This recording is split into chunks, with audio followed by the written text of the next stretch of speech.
Hello and welcome to episode 3 of Carrie On With Carrie. I am lucky enough to be in the presence of 2 beautiful ladies. I have Tabatha here with me and my friend Ting as well. And yeah, we've been sitting here for a little while talking already. And we're both, I know, I'm really excited to have this conversation and just to sit and talk with both of you. How are you doing? Great. Thanks for having me. Yes. I'm excited and honored to be here, so thank you. Thank you. And Ting? I'm so here, and I'm so here. You're so here. I'm so honored. I'm just in awe of the presence of the 2 wonderful ladies. Oh. So sweet. So yes, this week we're talking about ways with mental health, and especially now, I think all of us can relate to some, the troubles that are happening in the world, and that's part of what we were talking about, just energies and being empaths. I think all 3 of us sitting here have empathic souls. Yes, absolutely, and it's true. We're all feeling and experiencing these. I think they're higher vibrations that are, it feels like we're moving into a new era or a new reality, per se. But I find that you have to be really conscious about our power, keeping our power and not giving it up, right? As far as doing things that fill your soul, right? So for me, I do a meditation every day. Right. Minimum 10 minutes. Some days it's a half hour, some days it's 20. But for the most part, it's a 10 to 15 minute. And that really, really keeps me grounded. So it's a great exercise to get me into that zone of filling my cup. Right? So when we fill our cup, then we can be there for the people in our lives, right? And so yeah, for me, it's meditation and being out in nature. Yeah, I started probably about 6 weeks ago, going on a daily walk, taking the dog. My husband comes with me. We go for 40 minutes to an hour. And it's amazing how much better you feel after that. Just being out in Mother Nature and just walking, talking. Sometimes we bring, our little portable speaker and listen to tunes we like. Sometimes we're listening to podcasts or we're listening to motivational speakers. It's whatever fills your cup, right? And then it's always good because it keeps us grounded together as a couple, and helps both our mental health, right? Yes. Just being out in nature, and it's so funny how we don't realize everything is energy, and everything that we do is energy. So even when it comes to taking the dog for a walk, well, she feeds off our energy. Yeah. So and she feels your energy too. Yeah. Right. Yeah. So the other day we were going for a walk, and she was bouncing around like she'd been on, I don't know, candy. Catnip? Maybe catnip? Yeah, it was, right? You just, and it was so funny because my husband was excited about stuff and things going on, and I said, well, she's picking up on your energy. Like, you can't get mad that I'm like, you need to just control yourself. Right. That's true. Yes, so true. Yeah. So, I guess I want all the listeners to know a little bit about what you do. You're a spiritual counselor, and you specialize in Akashic readings and the subconscious. Can you kind of explain what I mean? Yeah, I'm lucky enough to have experienced this quite a few times now with Tabatha, and she's really made a big difference. My son and I have both my sons and I have had the pleasure of working with her, and it's made a big difference for me, and my understanding of it is the reset. Resetting your chips, basically. Yeah. So the Akashic Records, we all have our own specific records. So it's basically your library of all lifetimes. So your past, your present, your future. So there's no question that's off that's offside. You can ask anything that you want in there, and your guides and loved ones and the records reveal themselves to me. So it is a very intimate experience it's a completely unconditional love and absolutely no judgment zone, right? But what's really nice about the Akashic Records is we can get to the bottom of why we are the way we are, right? Why do I keep spiraling and doing the same thing over and over and over again? And I've been doing work and can't get through. And sometimes it's those past lives that have crept up, or it's the social programming that we're living in, right? And Diet. stuff. Diet, and it's everything. But diet comes into everything. It comes into what you're listening to, what you're reading, what you're watching on TV. People That's all part of your surrounding, diet. yeah. It is, and who your friends are. Yeah. Who are you hanging out with, and what are you talking about? Are you just bitching? Yeah. Right? Yeah. Right? Are you staying in a negative atmosphere because that feeds the ego, right? Yeah. So the Akashic Records are very, very beautiful and divine.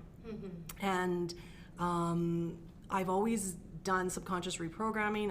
I do access bars, Reiki, so a lot of different spiritual modalities. So they all kind of encompass each other. But I was doing subconscious reprogramming the long way, right? Where you would do macros and you would basically run code to get people out of their head. And in the Akashics, my guides came in, or like, why are you doing it the long way, right? Because that was with doing muscle testing and getting to the root of the cause and really, really digging. But if you're asking questions and trying to get to the bottom of it, they're like, well, why do you need to know that? Why do you need to know where it came from? Why would you do it? Why would you stay stuck in the mud when literally your brain is a computer and you're just replacing either fuses or chips? Right. So, we need to up our confidence. We need to up, let's remove that. That one's burnt out. And grab a brand new one out of your specific Akashic records. So your library, you go and grab a brand new fuse or chip that you want to insert and download into yourself, right? So it's really, really cool. And So cool. it's hard to explain, but once you've experienced it, it's life-changing, because we don't need to be stuck in the bullshit of it all. Yeah. Right? Exactly, yeah. It's not getting stuck in the mud, and it's like, okay, that feels so much better. Now, what can I do to keep my frequency high? Right? So, yeah, your diet has a big deal of it. Like what you're feeding. Are you having fresh fruits and vegetables in your diet? Are you eating too much processed food? I know that when I get down, if I've been ingesting alcohol, which is low vibes, or eating tons of carbs, processed stuff, I feel like crap. Yeah. And sugar. That's Right? so- Well, exactly, right? Yeah. And so I feel like crap, so then my body on the inside feels like crap, then my outer body starts feeling that way, and your mental health and everything is all connected to that. So gut health is the biggest thing about getting you healthy, right? Once your gut's healthy, then you're feeding your brain properly, right? So there's Mother Nature is our food source, right? Mushrooms, everything that's organic, and everything that she has luscious, she provides, right? So we have to show more love for our environment as far as what we're putting into our body, and stay away from the pharmaceuticals and start getting, using more of the medicinal herbs and at least and stuff, right? And I agree. And if you are required to use any kind of medication, like, you don't want to go away from it completely, but the thing is for me, I find it's a balance, Yeah. If you do need to be on antidepressants, or you need to be on some kind of medication, that's fine, don't stop, but Absolutely. get informed about what you can do naturally to help that. Like for years, I know I've talked about myself, I did drink, and that's a depressant. So I was totally counterintuitive to what I was trying to, make happen. And I think that's what you're trying to say. Yeah, right? absolutely. And I have been on antidepressants for many, many years. I was actually on them for 20 some years. So it's not a a dig for staying off of any kind of pharmaceuticals, but we need to start feeding our body and getting to the root of the cause instead of masking Band-Aid. right? And that's the whole thing. And I think, you know, us feeding our bodies better overall affects every part of our health, and including our mental health, right? Yes. And so it's absolutely, I have no, your body doesn't produce a certain chemical or what your body needs to survive and thrive, then there's nothing wrong with being dependent on something. Right. And why would you live your life miserably, right? You're not only just affecting you, but you're affecting everybody that lives with you, Yes. right? When you are not healthy in the mind. So it's not being weak to be dependent on an antidepressant. I'm an advocate for them, absolutely. Yeah. And I went off of them many times over the years. I went off of them for each pregnancy and while I breastfed, and every time I'd be fine for about 6 months, and then I would get so bad that I couldn't breathe. My feet would I'd wake up in the morning and my feet would hit the floor, and I'd have a full-blown panic attack where I was frozen in fear, right? And couldn't walk, couldn't cope, and then the crying and couldn't stop, and that's not a fun place to be. Nobody wants to stay stuck there, right? So, and you don't need to. There are resources, and but like anything, it can take a trial and error sometimes to try what To fits, find what works. what works for your body, Yeah. right? But it's about keep pushing forward and not getting stuck in that darkness, Yeah. Exactly. Yeah. right? So that was going to be my next kind of question is you have had some past issues yourself with, I think we all have in some capacity, mental health issues and struggles. Do you, what got you unstuck kind of thing? Is it like when you were kind of at your worst, did you have a magic remedy, or was it just, do you find like it's just an ongoing, you're learning new things, new coping skills, new?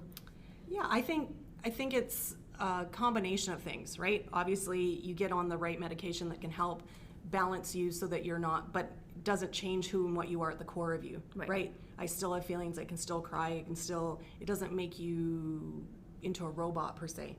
But then also, just keeping evolving and growing and going, okay, I don't want to be stuck in those traumas. Those traumas do not define who and what I am. And fuck you. Yeah. Fuck you. You're not going to own me. Nope. Right? And it's a I choice. love it when you say that so strongly. Sorry. No, I No, love it. no, I do. no. It's got to be said. Yeah, and sometimes Yeah. we talk about, sometimes it's our own brains, Mm-hmm. right? Yes. It's like, messes it up. Well, the ego brain is in fight or flight, always. And it's always in protective mode, right? So Yeah. it's like that little pit bull that is got eyes at the back of its head, and it's ready to pounce. Like, who's coming after me next? Who's coming after me next? Like, Yeah. right? Like it's... I alert all the time. Yeah. right? Yeah. And once we realize that fear and excitement are the exact same frequency, well, then why the hell am I playing small and believing in fear? Right. There's no such thing. There's absolutely no such thing as fear.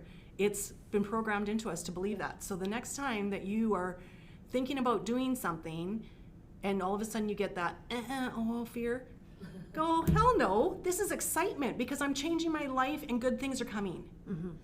Great Yes. things are coming. That's right. Yes. Right? But they're the exact same frequency. And it's just been programmed into us to believe that it's fear. Well, it's all, our minds are very, very powerful, and our thoughts are creating our reality. And so it's about evolving, and it's about giving yourself that space and going within and silencing all the crap that we're hearing, right? On the TV, the radio, in society, and just the frequencies that they even have in stores, right? The music that they're playing. It's keeping people at a dumbed down level, right? And we're all in autopilot. People are walking around like zombies, and we have to be conscious. It's like, no, life is more than just going through the motions. So get present and open and expand that view, right? And look at what's in front of you. Right. Yeah. No, that's, and that's, I guess I want to go on to, like, I'm speaking to a lot of women, but have you worked with a lot of men? I know you have sons, your husband. I won't get into that because that's your story, but I know for myself, I have 3 sons, and for me, it's like, it seems so much easier for us to talk about it. I could be wrong. Some men might be open to talking about it, but have you experienced any of that openness, like men seeking out your guidance as well? Because I think it's time for us to kind of reach out to that side of things as well, right? Absolutely.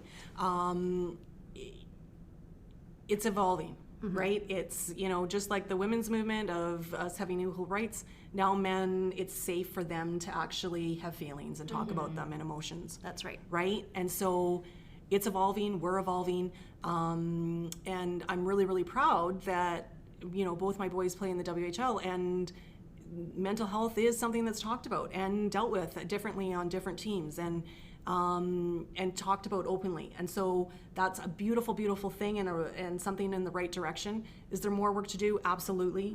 But yes, especially when it comes to hockey, we know about concussions, and I know my son with sports, they're very into sports. You're getting concussions, it's affecting your mental health. Like, it changes the game. Like, that is a game changer right there.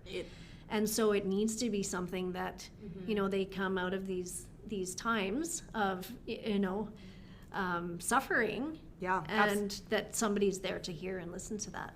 Well, and that's the whole thing, right? And, we've been very fortunate to have good clubs that our kids have played for, and, my oldest played for the Oil Kings for 4.5 years, and you couldn't ask for a better organization as far as who they brought in to speak to these boys, and who they brought in on every level, for them to grow and be better as a human being, not just as a hockey player. And so we're seeing more of that, and that's a beautiful thing. And it's when we're vulnerable and sharing that and showing our kids that it's okay to be human and have feelings, and to open up and be able to have stay in those emotions or feel them. Be the buffalo. Right. Be the buffalo. So the analogy of the buffalo and the cow. The storm is coming, and the cows turn and run the opposite direction and try to outrun that storm. And they can run for days until they run over a cliff or give themselves a heart attack trying to outrun that storm. The buffalo, there's a storm coming, I'm coming straight for you.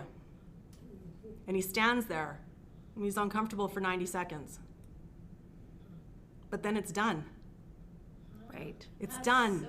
And that's what life is about too, with our emotions, right? If we keep pushing down, bottling down, and keep trying to be the cow, then eventually it gets to a point where we've pushed all of our emotions down, and I'm not showing my weakness, and I'm not gonna cry, and I'm not gonna feel that. Well, eventually it gets to be to the point where your body can't hold anymore.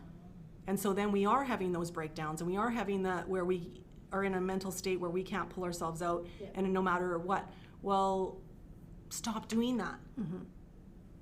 Be the buffalo. When those bad feelings come, just sit there for 90 seconds and feel them and allow them.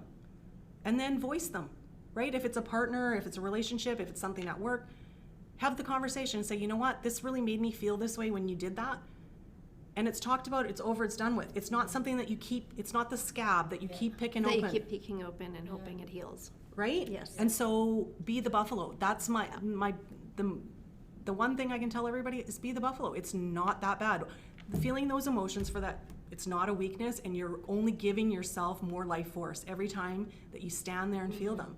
And it's okay, and it's not a weakness to cry, and it's not a weakness to show that vulnerability. We all are human, and our planet would be so much better if we all just embraced that, right? Because if I seen some strange person, didn't matter where they were, and they were crying, I would have no choice but to go give them the biggest hug in the world. And I'm not the only one that would do that. Yeah. Every single one of us would. If you have a beating heart, yes, yes, you don't need to be an empath to do that. yeah.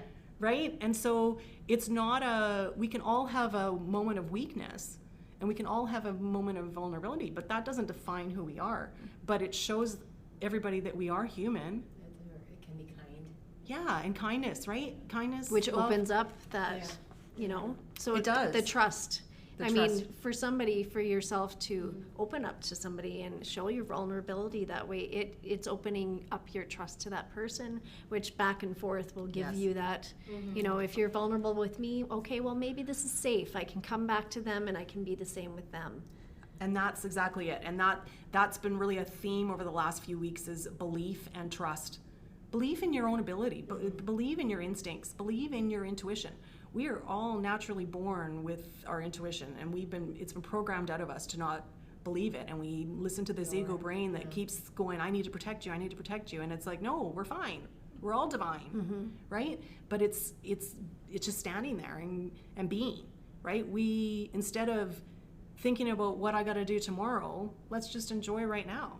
So is that when you talk about having the intuition yourself, and I know you've told me before that you've kind of always had that ability to sense, or to, how would you even describe that? And when did you start to notice that? And does it kind of come and go for you?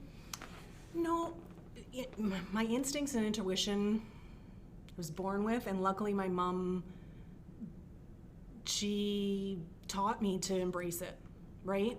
And to listen to those instincts to keep you safe, right? Yeah. And it's not the same as the ego when it's trying to hold you and be like, right? Your intuition is a totally different feeling, but it's a downright knowingness, and you just know, right? And one of my first memories of remembering being very intuitive, I was about 7 years old, and my aunt managed an apartment building, not in a great part of the city, and we walked down my sister and my cousin, so they were 4 and 5, and I was 7. I was probably 6 and a half because I'm a year and a half older, and we walked down the back alley to go to the park. But my mom and my aunt stood on the balcony to kind of watch because they could see. And this old man in one of those old station wagons, you know, the pedo van. Oh, yeah. Station wagon. It's like something out of a movie. But this is true. This is like, and my sister remembers this because it was so strong.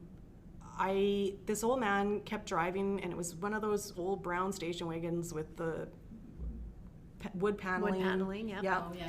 Yeah. So he came around once, and he was looking at us, and I thought it was kind of strange, even at that age. And then he came around again.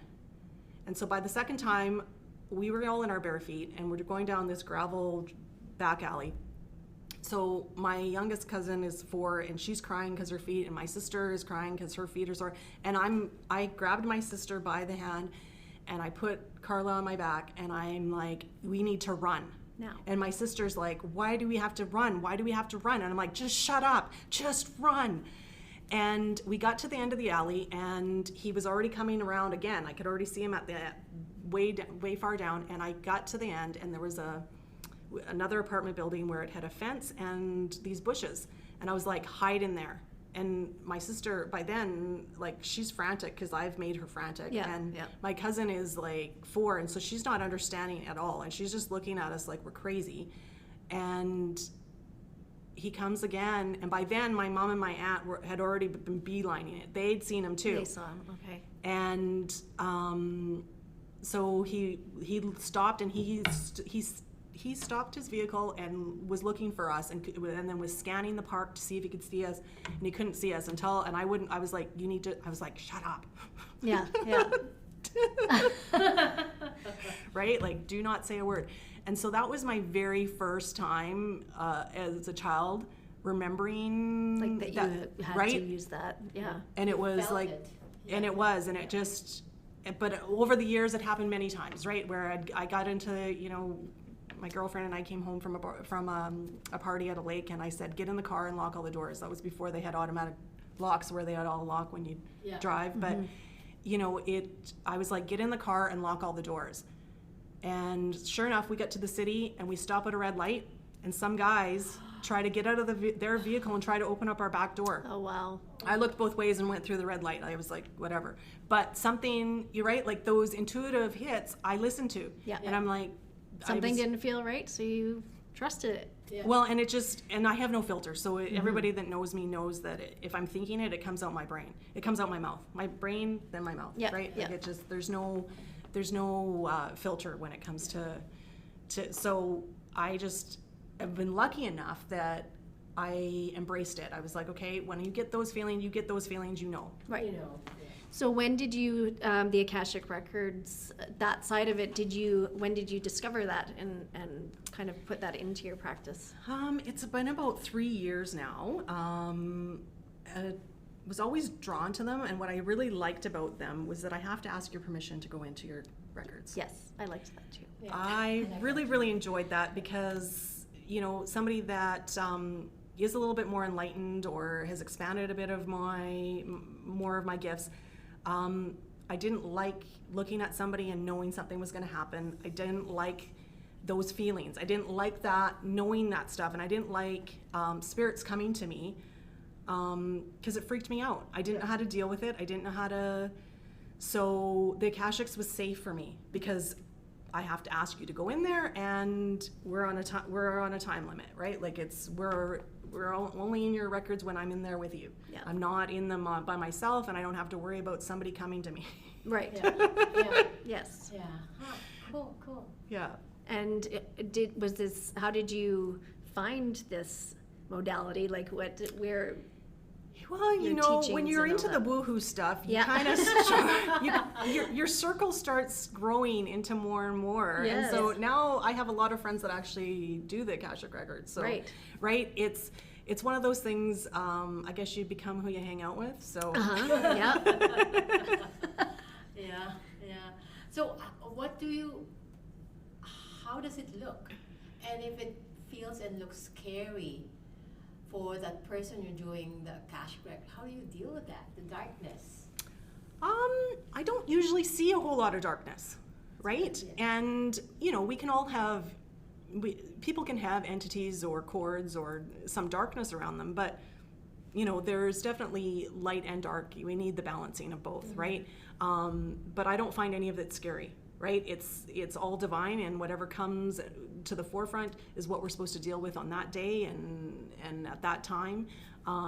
So I don't worry about that. I do absolutely protect myself. I ground myself, and I make sure that I, do a grounding. I do a grounding, and then do a protective bubble, right? So the biggest thing, when you're going out into public and stuff, and before you leave the house, I find every morning when I brush my teeth, I'm grounding myself. I'm visualizing, a cord going through my belly button down into the center of the earth, and then I always visualize a gold ball at the end of that rope, and it just keeps getting bigger and bigger as it's going down into the center of the earth, and it's getting faster and faster because the ball is getting bigger and bigger and heavier, and then it gets to the equator and it melts, and then I bring all that Mother Earth energy up through my feet and up through the top of my head and through my whole body, and then I just basically your shoulder to your whatever to your elbow. Yeah, so I visualize myself in a protective bubble.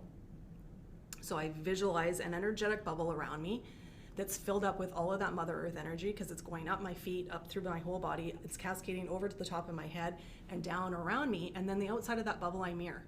I put a mirror on the outside so that anything that's coming at me just bounces off. And Mother Earth absorbs and she alchemizes it. It's not my job to alchemize it, right? And so that's the biggest thing I've learned as being an empath is that I really, really need to protect my energy before I leave the house. So if I've forgotten that day when I'm brushing my teeth, then I make sure the minute I get in my car that I'm doing that because I don't want to go out and I used to, it's not taught to you that you don't realize that you are just absorbing people's energy all the time as an empath.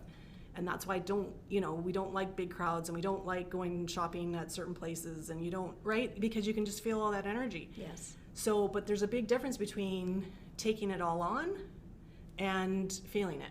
So you're not turning off your gifts of feeling it anymore, but you're turning off the absorbing it and alchemizing it, because it's not our job. Mother Earth is more than happy to turn that into whatever she needs, right? Sometimes it's coal, sometimes it's burning, fire, it's whatever she needs it for, she'll use it, and she's more than happy, and nobody's going to walk into it.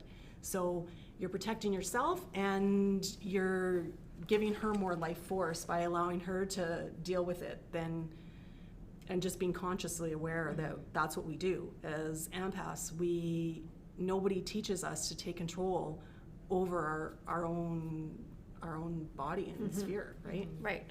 And your boundaries that you need to kind of set up, and healthy boundaries, Is that something, have you come across, because there's always the skeptics and people that aren't, maybe at that point in their healing, or even just in their awareness of different Oh, for sure. different paths, right? Absolutely. And how do you deal with that? Like, have you opened some people's eyes, I guess, that may have the last person you would have expected that might have actually.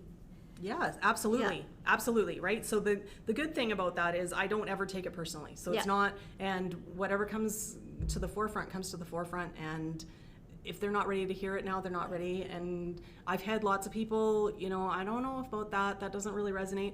And then 2 weeks later they call me and they're like, I figured out what it was, right? So it really, it is. And, my husband and I have been together 28 years. You would never believe that he's the same person, right? I've rubbed off on him. Yeah. That's good. Right, but he's rubbed off on me too, That's right? right. Like it's the duality of that. But he's definitely super empathetic too, and it's beautiful to see his growth in that confidence and that ability to share that masculine side of listening to his instincts and intuition. Right? Because, and so it's a beautiful thing because he's teaching our young boys, right? My son's going to be 21 and one that's 19. So they're officially adults, but they're seeing that side of their dad too, that has that intuition that he listens to, and we've taught our boys to listen to theirs, right? Yes. Those instincts, those are our God-given right. That's our divine ability to get through this life. And just if we all had a nice playbook of how it all works properly, right? Yeah, and that's the thing we don't get. Growing up, you don't. Even for me, meditation, like, it's fairly new to me to go into that place. And I remember thinking, meditation, like, come on, I don't have time for that. And I don't, it seems so far-reaching almost. And it's such a simple, beautiful thing. It can, and finding the right podcasts or meditations on Spotify, anything like that actually does resonate with you. Some of them can be triggering to people. Some of them might not be the right fit for you. But finding that, even, I guess, for my son, because you have talked to my son, he's 21, and it's changed him a lot as far as opening up his brain to taking and looking at, okay, well, why did that happen? And kind of like that perspective from far away. Well, this isn't the big picture. This is just right now. Yeah. Right? And he's learned. Now you have the ability to reframe that for yourself. Yeah. Reprogram yourself. And he does. He actually takes that step sometimes, and we talk about it. Ever since actually he's talked to you, the conversations we have, he's just so much more enlightened about that other side of spirituality. It really is. It doesn't matter what you believe in, spiritually speaking, I don't think. I think as long as you have something higher and that brings you that intuition, that clarity. Yeah, and it's peace, right? Yeah. It comes down to that inner peace, right? And it's once you've been in your Akashics, and I've shown you how to, change out those chips, well, now you can go into your Akashic Records yourself at any point, right? It's not just something that somebody has to do for you. You can do that yourself. And so you're in the driver's seat, which is empowering. Yes. And it's also to remind you that we are the creators of our life. And it's our thoughts and our feelings that create this reality. And it's just, we've been programmed into this matrix to stay small and stay enslaved, right? And so it's, you know, once everybody acknowledges that we all are intuitive beings and we're all, you know, creatures of God or source or higher power, whatever it is for you, it doesn't, whatever name you want to put on that, it's still the same thing. Yeah. Right? And it's empowering. Yes. Right? And it's just saying, okay, yeah, I don't want to stay pissed off because I stubbed my toe this morning all day. Like, why would why would I stay in that space? Why would I stay when there's so many beautiful things and experiences that I can have today that if I'm not keeping myself in that openness of, you know, how does it get any better? Right. So do you think too, like, I know when having spoken to you and getting, I guess, guidance as to moving forward, do you believe that by telling people kind of like where you're at, what you see for their future, I guess, I don't know if I'm even wording this right, so correct me if I'm wrong, but some people are afraid to know that kind of stuff, to find out, you know, what's coming forward. But I think for me, what it's kind of, you don't take it verbatim all the time. You take it as, okay, well, that's a possibility. It is. Now it's opened up another possibility in my mind that could possibly lead me to that I wouldn't even have thought of to begin with. And that's exactly what it is. Right? Because we have free will. If your guides bring something to me in the Akashics and say this is a possibility for you, and you choose you don't want that, that's your choice. You don't have to go down that road. You don't have to choose that as the outcome. It's, you know, you're the director, the producer, and the actor in your movie. Yeah. So you can choose whether you want to engage in that or not. Yeah. So yeah, I know there's lots of people that won't say anything about the future when you go into your Akashics, and I'm like, well, if it's brought to if they want to ask that question, they can ask, and it absolutely is a possibility, and it's up to you to create that, right? I can give you the hint or the nugget of the possibility of that, but it's your life, and you can choose whether that's going to be the opening door for you or not, right? And it's just, you know, there's many doors. Which one do you want to go, right? Well, and that's why I said you don't want to be verbatim to everything, because it's also about expectations, and sometimes you can put those expectations on yourself, and if they don't, you know if they don't come to fruition at a certain point or a certain time, you think, oh, okay, and disappointment comes with that, and then this and that, and anyways, that's my brain sometimes, but I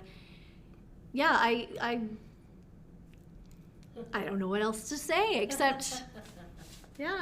Well, we're always evolving, right? We're allowed to change. Yes. So, and when you look back at yourself, you're not the same person you were 5 years ago. You're not the same person you were 12 months ago, right? But even though we've changed, we forget to look at that and go, hey, I've changed, right? So it's about staying present. Right. So when you have no worries when you're not thinking about your fucking past or the future. When we're what keeps us stuck is believing that we're stuck. Right? And we keep focusing on the future or the traumas of the past. That's right. We're so scattered when it comes to, you know, social media and so much, you know, our phones and everything, we have so many things coming at us all the time that we have forgotten to stay still and be present. Yes. And that's what getting out into nature does. That's what meditation does, right? And those are the two things that will feed your soul and add years of life to you, right? Like you know, walking and exercise, but just walking. You don't have to do anything else other than walk. I think that's the thing, is the simplicity of it, and how we as human beings can complicate everything. Yes. We just have to make it so much more. I made a joke today that I'm just going to sell all my things and move to Italy. It's like, well, is that going to make me happier? Well, yeah, probably. It'd be pretty cool. You might eat some really good food for a while. Eat, pray, and love, and then I'd miss my family. So I'd have to come back, right? But it's all about But complicating. maybe we can all start teleporting there. Right? Yeah. Right? Yeah. I have a great imagination. That's one thing about Yeah, my same. mind is it's all over the place. So, But yeah. that's what we forgot. Yes. And that's what, as with these new generations, we have to engage that imagination. Yeah. And that's what our how we, phones have numbed and us. that's how we create, is through that imagination. So let's be childlike. Let's dream big. And in awe, Yes. being in awe, they said is one of the secrets. Yes. Yeah. And- Yes. yeah. Right? And it's believing, it's being in belief. Yeah. Belief and trust. Yeah. Belief, trust, then you have unconditional love. That's all you need. Yeah. Really, and everything else will come, because then you're keeping your frequency high, and And that unconditional love, is it coming from another source or from yourself? And you are that's the part for years it's like, well, Carrie, you have to learn how to love yourself. Yeah. Okay, well, how the heck do I go about that? How do I love myself? How does that even start? And these are the things that you just explained it. It's the simplicity of Simplicity just of it. being in awe of your environment and the fact that you are present in it. Breathing. Yes. You're here in that moment, Yeah. and that is the self-love. That's wow, okay. Yes. I'm Yeah. always with me. right, and then being conscious about what Yes. because once we get conscious about what we're thinking, you won't believe the things you say to yourself. All of a sudden, you're like, I would not say that to my child. I I wouldn't would say not that say to- that to my spouse. I would not say that to my best friend. Why would I say that to myself? Yeah. Right? So once you get conscious, then it's like, well, hell no. Of course I'm going to play small. If somebody keeps telling you Yeah. you're not worthy and not good enough and not smart enough and not pretty enough and not skinny enough and not, don't have enough money, like we can go on and on and on. Yeah. Yeah. Right? But the minute that you get conscious and you go, cancel that, thanks ego, I got this. That's Yeah. right. Thanks ego brain, I've got this. Like I'm not living there. I'm living in from abundance and love, Yeah. right? It's fun. What's that? Is it Richard Smalley? What was that Saturday Night Live? I'm good enough, I'm smart enough, and gosh darn it, people like me. Yes, yes. Yes. We have to start saying that. But Right? yeah, and that's the thing is, okay, so a simple thing that you could do, that you could even just give as advice to somebody that wants to just, start doing that on other than the meditation and the grounding. I know you kind of focused on that, but are there just those little things that you can make a good habit instead of the bad habits? So the minute that you catch yourself in that negative thought pattern of saying not so nice things to yourself, To yourself. hit cancel. Turn the light switch off. Like literally cancel that. I'm not putting that out into the universe. I'm not bringing that into this movie, right? Like you're making the ending of this movie. So those thoughts are creating it. So when you Yeah. come from that, it's like, no. That's Let's bad. take down, Yeah. let's go down that road, Right. right? Where I'm thriving, I'm abundant, and I'm engaged and present, Loved him. Yeah. right?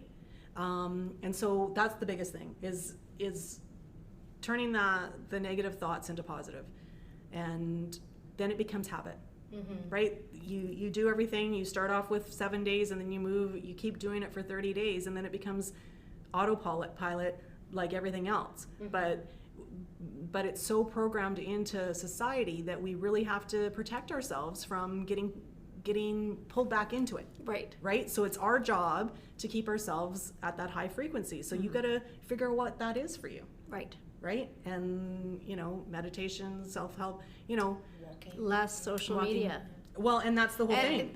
And I know it's just, to me, it really is a huge downfall in our society right now. I Yeah. think I've been really, really trying to make that a habit, to stay off as much as I can. It's hard. It's a Yeah. really hard thing to stay Well, 'cause away we're from. all addicted to it. We are. And we put our self-worth on what we see on there. Yeah. Who's Right. with who and who? How many likes? And what are they doing? And look at all the nice vacations they're going on, and right, like, Yes. and so instead of getting jealous, be grateful and be excited for people when they're succeeding, and when you have true happiness for people's success, It comes to you. It Yeah. does. Yeah. Right, and so it's not, and it's remembering that you're not jealous, that you are actually admiring that. Yeah. right? And it's like, So oh, change well, that. I can have that too, Right. right? There's nothing that you can't have. Again, it's just the verbiage. Well, and it comes Right? down to how we think. Yeah. It all comes down to how we think. So we can change how we think. Yeah. Our thoughts are what. Yeah. So instead of jealousy, you're admiring. You know, Yes. like it's just as simple. You just said it just simply. You Yeah. know. Replacing. Yes, I guess. replacing Yeah. that negative word with something that, you know, that is something you admire in somebody else. Well, and worthiness, like words are so they have meaning and they have power. So, but worthiness and worthy has lost its stick. It doesn't have, like when you say those words, it's just like fluff. But you say I'm deserving, it's got power. I am enough. Wow, there you go. Yeah. Right? Yeah. There you go. Yeah. There you go. Yeah. Right? And so I am enough. Yes. You're more than enough. We are all more than enough. So it's changing those words, right? And it's, you know, certain words have lost their power. And so change those up, right? So instead of being abundance, I am abundant, Yeah. Right. right? Yeah. It's just a change. It's this, And that's the present too. Saying abundant is present. yes. Staying in the present, the rest comes. Right. You're in the flow. Yeah. Yeah. I think we're in the flow right now. I love this conversation. We can have 3-4 more sessions with Tabitha. Yeah, definitely. There's so much Yeah, more. don't ask me to They talk. should be I don't talk. continuing. No, I love it. Part 2, part 3. Yeah. So I guess, like, just to kind of give a lasting, for now, because I hope we do get to talk again and do this again, but just to give a listener something that, like, how could they find, you know, get a reading with you and get, kind of find this modality, like where? I am on Facebook, Soul Positive on Facebook, and also Quantum Connect on Instagram. That's the easiest way, but you look up my name and you got my cell phone number. That's the easiest way to get hold of me. Yeah. Yeah. Okay. So is there, and okay, so you mentioned the access bars. I do want to just touch on that real quick. Is that very similar? Like, does it play into the Akashic Records, or is it a very different, because Reiki access bars, like, it's all kind of very similar. Yeah, it's definitely different. It's running, you're running, again, a program, or I would say it's a program that you're running with access bars, right? You're running a frequency and commands and whatnot, but it's energy movement, right? And so it's very similar to Reiki, but you're using different meridians, and it's very, very you're primarily connecting on certain parts of the body that are a little bit different than what you do with Reiki, right? So yeah, it's definitely it's its own modality, and it's something that I can absolutely do in the Akashic Records, but it's not part of the Akashic Records. Okay. Right? So same thing, like anything that you do in the Akashic Records is just amplified that much more. So if you do a Reiki session while we have the Akashic Records open, you can really, really feel it penetrate into those deep layers of our body, of our physical body, never mind the emotional and mental and spiritual, right? Right. So, is there anything you wanted to ask Tabitha, Ting? What do you do to end your day? To end Yeah, my what's the day, last best thing? the last Yeah, best that's thing the I do question. before bed Before bed. is I get into bed and I actually do a reflection on my day. Mm-hmm. The good, the bad, the ugly, right? And I release and I dump all of it, Right. right? Cool. So I'm like, okay, that was a great day. And you know, and usually there isn't too many bad things, but there's, you know, there can be certain things, like today we went for a walk with the dog, and some lady had her dog on the leash and it was growling at our dog, so our dog wanted to attack it. Well, that wasn't a good feeling, right? Like, it was awful. Like, and I'm like, why are you in a non-leash area with a dog that's reactive on a leash? Like, you shouldn't have this dog. Yeah. And then you're worried about mine that is off her leash because, well, yours is more freaked out because he can't get away, right? So, Anyway, so that'll be something that I want to release today because it ruined my walk. Well, it didn't ruin my walk, but it ruined those few minutes of my walk, right? And I had to really bring my emotions back in and go, okay, Tabitha, like, yeah, it's all divine. Nobody got hurt. It's a learning experience for everybody to realize that, yeah, dogs are dogs. So, but yeah, I basically do a reflection of the day and go, okay, yeah, I want more of that, right? I want more of that. That was fun. That was great. I love the feeling and I love that frequency. And then I also go into my Akashic Records and I'm like, okay, what do I need to reprogram? Is there any new chips I need to change out? Is there anything, what was my negative self-talk today? What was that record player that just kept going on that I kept allowing in that I couldn't get control over, right? So then I'm like, okay, that one, that I'm deserving. Right? The belief that I'm deserving to have a thriving life. Right? And so that's how I end my day. Before I go to bed, I go into my Akashic Records, I do any upgrades, remove anything, and then I just set an intention that my guides and loved ones will come to me in my dreams and give me any other information that I need. Right? So I go to bed with an intention okay, and sometimes I don't remember my dreams at all, and other times I remember them very, very vividly. But it's just getting into that practice of going, okay, I'm ending my day, but I've showered myself off with and removed all the negativity from the day and amplified the beautiful positive things and the things that I want to continue bringing into my life every day and the things that I really enjoy and stay in that gratitude. Yes. That's so delightful. Oh, it is, definitely. Okay, so can you give us any suggestions? What are your favorite meditations? Something that, like, maybe if you have any suggestions. I love Joe Dispenza. Love him. Yeah. I love Joe Dispenza. And I listen to all of most of mine. I do some on Spotify, but most of the ones that I listen to are on YouTube and they're free. So I just look up different meditations. I'm like, I love anything Joe Dispenza because it changes your thought patterns, right? And teaches you to be in control of our thoughts. And but I do all sorts of ones. I'm like, he's my favorite, but I'll just look up like a relaxation meditation or an intention, manifestation. I really like manifestation ones. And then I also do, dimensions.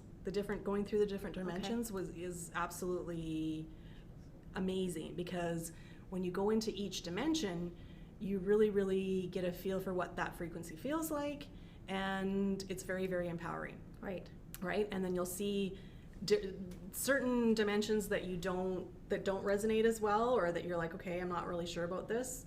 And then there's ones that I've gone through and I'm like, oh, I was comatose for like 3 or 4 of those, right? Like, I'm like, what happened? So the way I am, I'm like, okay, well, then that's a place that I need to work on, right? If those dimensions that I go, like, where I have no recollection of what even happened during that time period, I'm like, obviously, I really need to go back there and really kind of ground that into myself, right? That I didn't have that dimension. But it's super cool. When you go through the dimensions, it enlightens you, and you're definitely more connected to source, and and it expands your intuition, right? Yeah. Nice. So, but it's one of those things. I'm constantly growing and constantly taking classes, and so I'm taking a year-long class right now where it's a couple Fridays a month, and but every week the twice a month we're doing an in-depth meditation. And the one that I found really, really, really helpful that started out was staring at a flame. So you take a tea light, you light it, and you stare into the flame for 10 minutes. Okay. It practices, it gets you into into that meditative state. It's just a quiet. It's just a quiet. You just breathe and stare into that and see what happens, and see where your intuition takes you, see where your imagination takes you. And that gets you into that it's safe to close my eyes. Right? Yeah. Even though your eyes are open looking at that flame, but it really gets you into that getting into that, basically the quantum field. Yeah. It opens up the portal. Ooh. There you go. There you go. That's so cool. Which is another It's another episode. watch for the next episode. Yes. And I'll include all of, if you're comfortable with that, I'll include all of Tabitha's links if you are interested and you want to talk to her more about it. I am just so thrilled with this. It was such a good, it was so much fun to sit and talk with you. Yeah. And a lot of learnings and information. I have to process them. Yes. Well, thank you. It was wonderful being here. I'm honored to be here, and it was wonderful chatting with both you ladies. yeah, for Thank sure. you. Well, thank you. And thank you again for listening to Carry On With Carrie. This was episode 3. And next week, I hope to have you back listening. And I'm still not sure who's up for next week. But Ting will be here again. And anyways, you enjoy your day. And let's make this next 24 an amazing one. Bye.